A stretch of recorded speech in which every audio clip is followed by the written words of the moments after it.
Buongiorno and a happy Easter. Ici your parle. The fuck is the matter with you? And this morning we're gonna build Father Guido Sarducci. So we're gonna laugh a little on a happy Easter morning and go to heaven. The 80s really suck. You gotta, really they do. These are such terrible times, and I really feel everything's gonna be cool once the 1990s get here. The 1990s are gonna be great. It's gonna be a lot of fun for everybody. And especially what's gonna be great, 1992. You know what is? 1992? It's the 500th anniversary of the discovery of America by Christopher Columbus, Italian. Right. Figure up yourself. 1492, 1992. I'll give you a couple minutes. Take my word for it. 500 years. And what they're going to call it is the Columbus Cinquecentennio. They said it's going to be bigger than the bicentennial. Everybody's going to be dressing up like Christopher Columbus and having those furry hats, everything. Already, Ronald Reagan made Lee Iacocca the chairman of the Columbus Cinquecentennio. And Iacocca says 1992 Chrysler is going to come out with new cars. The Nina, Pinta, and the Santa Maria. I think it says Dean Martin is going to be spokesman for the Nina. Frank Sinatra for the Pinta, and the Santa Maria is going to either be Dama DeLuise or Sylvester Stallone. Just depends. If it's a little, beep beep car, then it's going to be DeLuise. If it's like, macho turbo and that, then, it's going to be Sylvester Stallone himself. Hey, I want to turn you on to something while I think about it. At the Vatican, we've got the L'Osservatore Romano, my newspaper, that it's widely read, by the 900 people that live in the Vatican.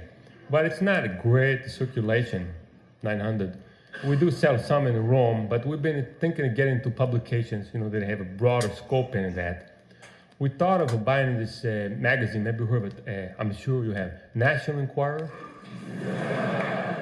What a great newspaper that is, huh? We tried to buy it. You won't believe what kind of money they want for that. Millions, I think, millions of dollars. So, make a long story short, we decided to do our own, called the Vatican Enquirer. And it's got a lot of great stuff, and go over some of the things, give you a little taste of what's in here. It's just great. One thing in here we have, the Enquirer has something, all the time they have it called married lookalikes. You know what it is? It's people that look alike and are married. What a brilliant concept. I don't know whoever thought of this. But anyway, nowadays, 1 out of every 4 couples in America getting divorced. So what we're doing here, we have something called divorced lookalikes. Because, even though you get divorced, you cannot stop looking like. You could stop living together, but you can't stop looking like. So we bought the married lookalike pictures from the Enquirer. We're going to run 1 out of every 4 of them. Hope we picked the right ones, keep your fingers crossed on that one. Now the great article in here is entitled, How to Build an Emergency Umbrella Using Just a Stick, a Hula Hoop, and a plastic garbage bag. Say you're stuck in a rainstorm, and you don't have an umbrella with you, but you do have, hula hoop, a stick, and a garbage bag. This is the article for you. Won't want to miss it. Another great article here. It's all about the missing commandments. The missing commandments. You probably studied the Bible and that, and you know the story, the true story about the 10 Commandments. What happened was Moses, he went to the mountain, he got these 2 tablets with commandments on them. He came down to his town or whatever, and he found these people there, they was worshiping a cow, something like that. And he was so mad, he threw down the tablets, broke them. Then what he did was he tried to remember them, make them up again. And Moses, was old man. He was in his 90s. He was grumpy. He had a chip on his shoulder because of the cow incident. And all he remembered was the negative ones. Don't do this, don't do that. Thou shalt not this, thou shalt not that. But a lot of the commandments he forgot were more like advice.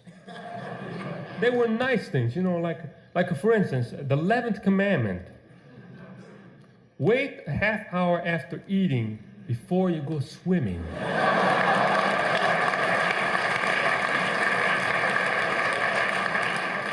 You probably thought this was just something your mother told you. It was a commandment. Another one, whistle while you work. Whistle while you work. You probably thought that was Disney. He stole it from God. He stole it. It was God. Another commandment, great one, very, very important. It says, when you use Q-tips, just go around the outside of the ear. Don't poke, don't go into the canal with the Q-tip. This was very important, especially in biblical times. Because way back there, they used to use a rock like quartz rock, and they used to put like a sponge at the end. And a lot of people, they go poking and they end up with sponge in their ear. They couldn't get out.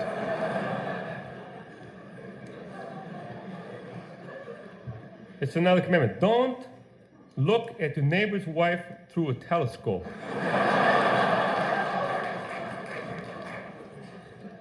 That's one that I must admit I have been breaking. But from now on, might use binoculars, but doesn't say don't use binoculars. Here's one, a great one. It says, it's okay to eat chicken with your fingers. That shows you God is a regular guy, So like, go ahead, what's he care? There's another great article here about dream analysis. I had a dream myself. I've had this dream. I had it like 3 nights in a row. That means it's true. I don't know if you knew that. You dream of something 3 times in a row. That means it's true. And what it was about, I went to heaven. And the first thing, there's this angel fellow. He didn't have no wings, but I just took it. He must be an angel. He meets me there, And the first thing, he gives me this box. And inside of the box, there's like 3 umbrellas. There's a couple wallets, loose change, a couple gloves in there. And I think, what's this, He says, now that you've lost your life, you get to have back everything that you lost during your life. It's like a lost and found box, is what it is. And it's great, this gives you like a start in heaven. You think people that are so together never lose anything, they're so great. It's like they're really at a disadvantage. When the game's all over, they got a box full of nothing. But I had all of this stuff, And then I'm waiting. I said, well, I'm ready in that. I thought I'm going to be judged, judgment time. And he like smiles, and I know right away. He didn't say nothing. I knew what he meant, And it was like, who do you think you are? You're going to go see God. And when you think about it, God, he's so busy. He's got, so much business all over the universe to take care of. God's got like the whole world in his hand. Like the song says, he's got billions and billions of planets. Like Carl Sagan says, he's in charge of the whole ball of wax. So it's pretty busy. And what this guy said to me, says, you get to see God, but you got to wait 8.5 years for your appointment. 8.5 years. And he says, and you're in a group. There's 10,000 people in my group. And the appointment's like 8 in the morning. You know, I think, God, I hope I don't oversleep for that one. You know, better set 2 alarm clocks. Just my luck, you know, overslept. Oh, no.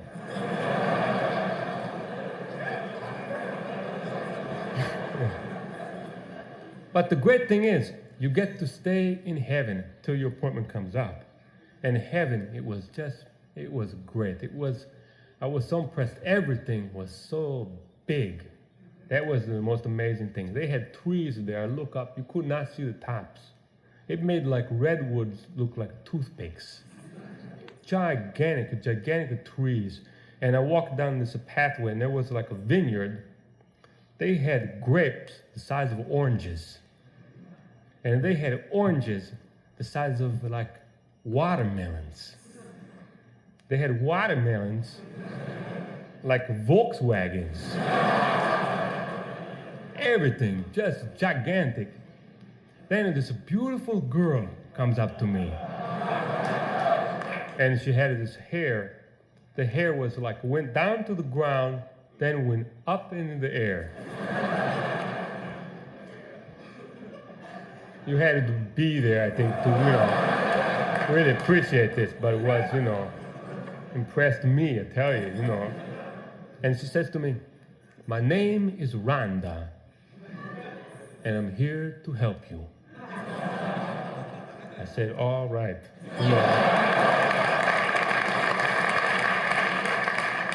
She says, "You hungry?" And I was hungry. I said, "Yes, you know, when I got there, give me this donut to eat." Big donut, what's it? Looked like a donut from a Firestone, you know? I don't like donuts too much, I passed on that, but I was hungry now. She says, "Come with me, I'll take a nice place." We went to this place. Was like grass, rolling green grass, like on top of clouds. As far as you could see was this beautiful green on top of clouds. And they had waiters. These waiters was like wearing tuxedos, and they were sitting on top of zebras. You could hardly tell where the waiter stopped and a zebra began. Was like a zebra man, you know? And they was there with the trays and that, and around them, and we sat down underneath this tree, and waiter trotted over. He says, "What would you like to hear this morning?" And Rhonda, she says, "I think swallows would be nice." And like these 24 giant swallows come flying into the tree and started singing to us and that. And then he says, "What would you like to eat this morning?" And I said to him, "Boy, I'm hungry. I think I have some orange juice, have an egg." I didn't want to get 2 eggs, you know, because, you know, boy, this giant, you know, 1 more than enough. Thanks anyway. Says, "I think I have some bacon." Usually I don't eat bacon, you know, because of the nitrates and that kind of stuff, but I figure I'm dead. Might as well live it up, you know, why not? Double bacon, please, double bacon. And the cappuccino. This guy looks at his watch, you know, and says, "Boy, I'm very sorry, but it's after 11. I says, "What?" He says, "Well, there's no breakfast in heaven after 11. Then I think of the prayer, you know, "It is on earth as it is in heaven." No breakfast after 11 here, no breakfast after 11 there. You know, there is no justice, no place. But what I was going to do for now was sing a song entitled "No Breakfast in Heaven After 11. But my mandolin is lost somewhere. I'll get it back eventually, I guess. You know, it'll be in that box. That'll be nice to have a mandolin in heaven. You know, I'm going to start losing a lot of stuff from now on. Like maybe I could buy a Camaro and have it stolen. That would be out of sight, huh? Well, what I could do though, instead I thought maybe I could take some questions. If you want to ask me some questions, you needed some advice and counsel, I'm your man.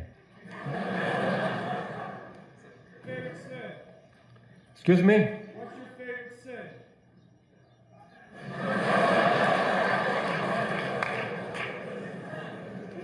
What's my favorite sin? Where you from, man? My favorite sin, I don't know. Original sin.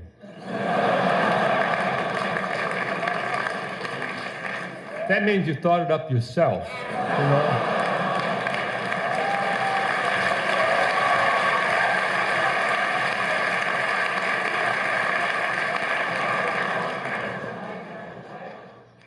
Do I like wearing black?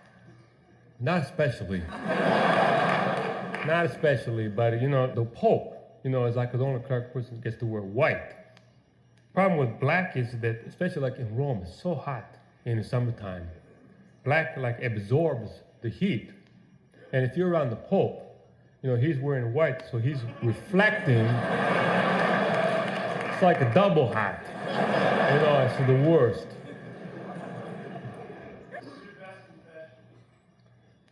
We can't talk about that kind of stuff, confessions. You know, that's like a top secret. I could sell you the tapes.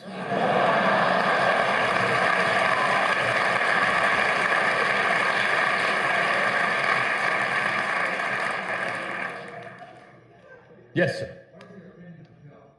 My opinion of the pill.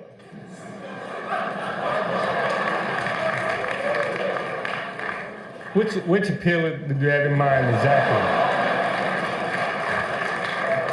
I know what you mean. I know what you mean. You know, I wrote this article. I got in a lot of trouble.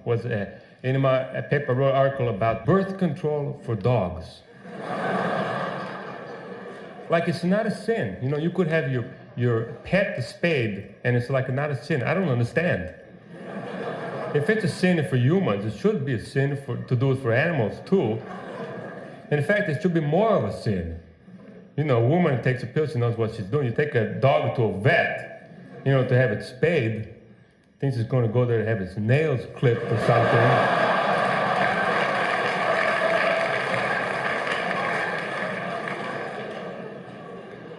I don't know. I have some problems with that area. Also, I feel, you know, they say sex is only supposed to be for procreation. And I feel if sex is only for procreation, then it seems that eating should only be for nutrition. You know?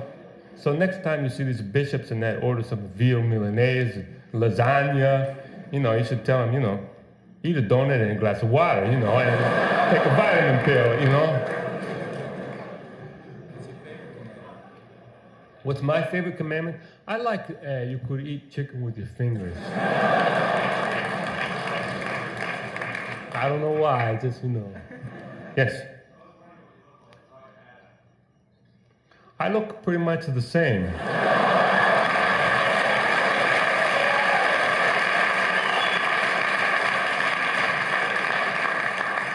Speaking of my hat, I'd like to do something for you before I go.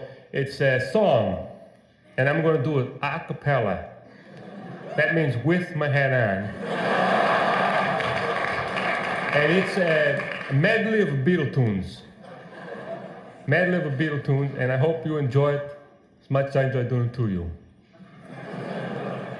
Medley of Beatle tunes. We don't want a revolution, no. We all want to change the world. But if you go talking about destruction, don't you know that you can count me in the town where I was born? Live a man who sailed the sea, and he tells me, hey Judah, do you want to know a secret? Oh, do you promise not to tell? Eleanor Rigby used to be mad at my school. The teachers that taught me weren't Desmond, Vera, Chuck, and I am you, and you are me, and we are all together in a yellow submarine. Well, I just had to laugh. I saw Lucy in the sky with Michelle, my band, alone on the hill, picking the rice from the church where the wedding has been a hard day's night. Suddenly, I want to hold your help. I want to hold your. I need somebody. I want to hold your hand.